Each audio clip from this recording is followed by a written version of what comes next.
Marco, now in his late 30s, is a well-educated man living alone in Banja Luka.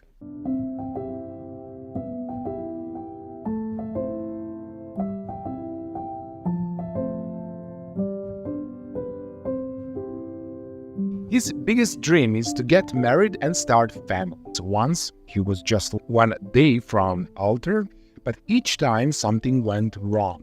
Every time Marco thought he had found the perfect partner, he discovered something that made him second-guess his decision. Just in time before I made an awful mistake, he would say. But was it really just bad luck, or was Marco creating his own problems? 2 years ago, Marco met a girl who seemed perfect. She was attractive, pleasant, and intelligent, but Marco wanted to be absolutely sure that marriage was the right decision. So he took what he thought was a logical step. He drew up a 4-page document filled with stipulations that his future wife had to agree to before they got married. This document covered every detail Marco could think of, from where he would live, how many children they would have, and even specific habits she had to break or acquire. This approach is very similar to how Marco managed risks in his work using the waterfall model. In the waterfall model, you plan everything in advance, trying to predict every possible problem before you even start. Marco thought if he could just plan out everything perfectly, nothing could go wrong.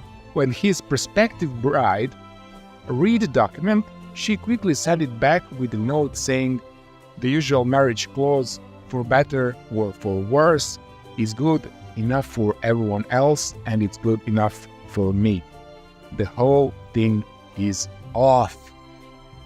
She expressed that she believed marriage should be based on mutual trust, love, and the ability to handle challenges together as they arise, rather than trying to control every aspect of their future in advance. Her note, "The whole thing is off," indicates that she was not willing to enter a marriage under such rigid terms. She likely felt that Marco's document was more about control and fear of the unknown than about love and partnership, which led her to call off the engagement. Marco was devastated. He couldn't understand what went wrong. He thought being thorough was the key to avoiding problems, but instead it led him to lose the woman he wanted to marry. The same thing happens in work. Despite all the planning, things often went wrong, and he was left scrambling to fix problems he hadn't anticipated. Now imagine if Marco had approached marriage the same way a Scrum team approaches product development. In Scrum, you don't try to predict every possible risk up front. Instead, you start with what you know as handle challenges as they arise. If Marco had used this approach, he might have started by getting to know his girlfriend better, discussing their values and goals without trying to control every detail. He could have addressed issues together as they come up, adjusting their plans based on what they learn along the way.